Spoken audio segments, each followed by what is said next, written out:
देखो बच्चों, इसी में अगला पॉइंट हमारा दिया हुआ है चलचित्र। चलचित्र क्या है? इस प्रकार का डेटा चलचित्र, cartoon, movie, video game, graphics आदि के रूप में होता है। छठा पॉइंट दिया है बेटा ध्वनि और आवाज़। इस स्वरूप के डाटा में ध्वनियाँ, आवाज़ें, गीत, संगीत आदि आते हैं। अब आता है कि डेटा का वर्गीकरण, क्लासिफिकेशन ऑफ डेटा। डाटा कितने प्रकार का कैसे कैसे हमें होता है या हमें प्राप्त हो, हम उसको यूज़ कर सकते हैं। क्या बताया? पहला इनपुट डेटा, कंप्यूटर से कोई कार्य संपादित कराने के लिए यानी कराने के लिए उसे प्रयोगकर्ता द्वारा जो भी आवश्यक डाटा दिया जाता है वह इनपुट डाटा कहलाता है। आउटपुट डेटा क्या होता है? अब ये वाला हेडिंग जो है बच्चों कि इनपुट डाटा पर ऑपरेशन करने के बाद यानी क्रिया करने के बाद कंप्यूटर द्वारा जो भी डेटा सही या गलत, पूर्ण या अपूर्ण, उपयोगी या अनुपयोगी प्रयोगकर्ता को परिणाम के रूप में देता है, आउटपुट डेटा कहलाता है। इसका तात्पर्य ये हो गया बच्चों, हम जिस प्रकार का इनपुट देंगे उसी प्रकार का आउटपुट हमें प्राप्त होगा। ठीक है। डेटा को प्रोसेस करना ही हेडिंग है। देखो अब इसका मतलब क्या हो गया?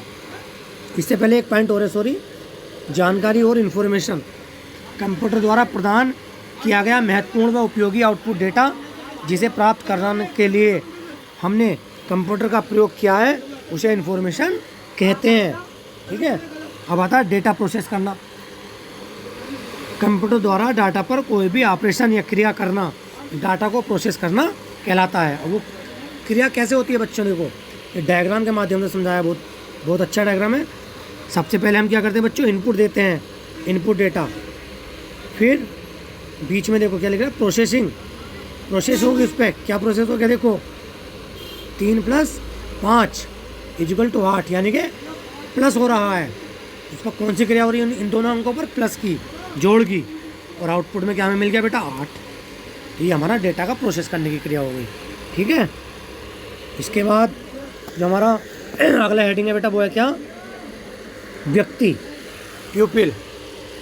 इसका क्या बेनिफिट, हम क्या प्रयोग होता है? आप जानते हैं कंप्यूटर का अपना कोई मस्तिष्क नहीं होता है। कोई भी पर्सन जो इंस्ट्रक्शन कंप्यूटर को देता है उसी के अनुरूप कंप्यूटर काम करता है।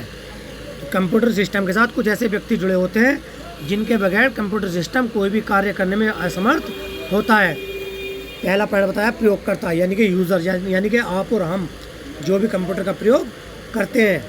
ठीक है। इसमें क्या बताया? कंप्यूटर ऑपरेटर हो जाते हैं वो यूज़र, कंप्यूटर ऑपरेटर भी कहलाते हैं। कंप्यूटर प्रोग्रामर भी कहलाते हैं जो बड़े बड़े प्रोग्राम डिज़ाइन करते हैं। ठीक है। हार्डवेयर इंजीनियर भी कहलाते हैं वो लोग। ठीक है। सॉफ्टवेयर इंजीनियर भी कहलाते हैं। और सॉफ्टवेयर जांचकर्ता यानी कि टेस्टिंग का एक काम होता है।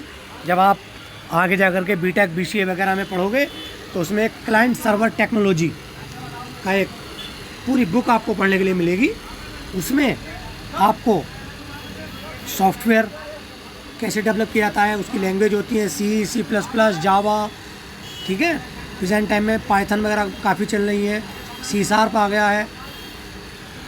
और सॉफ्टवेयर जांचकर्ता, सॉफ्टवेयर टेस्टर होता है बेटा। तो वो टेस्टिंग होती है सॉफ्टवेयर की।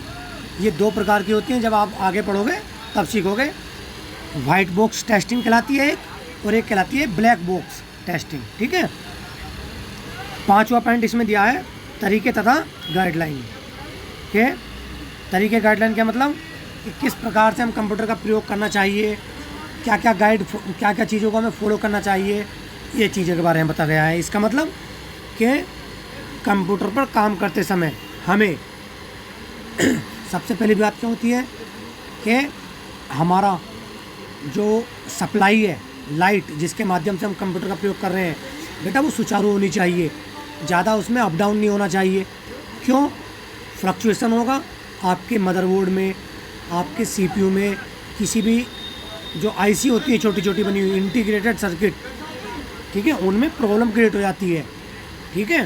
तो इसीलिए वो जो धारा का प्रवाह है इलेक्ट्रिक का वो कंटिन्यू होना चाहिए, सही से होना चाहिए। तो इस तरह की चीज़ें होती हैं। आपके केबल वगैरह हैं जो जुड़े हुए हैं वो सब चीज़ें सही होनी चाहिए। तो आज हम इतना ही पढ़ेंगे, इसके बाद अगला टॉपिक पढ़ाएंगे।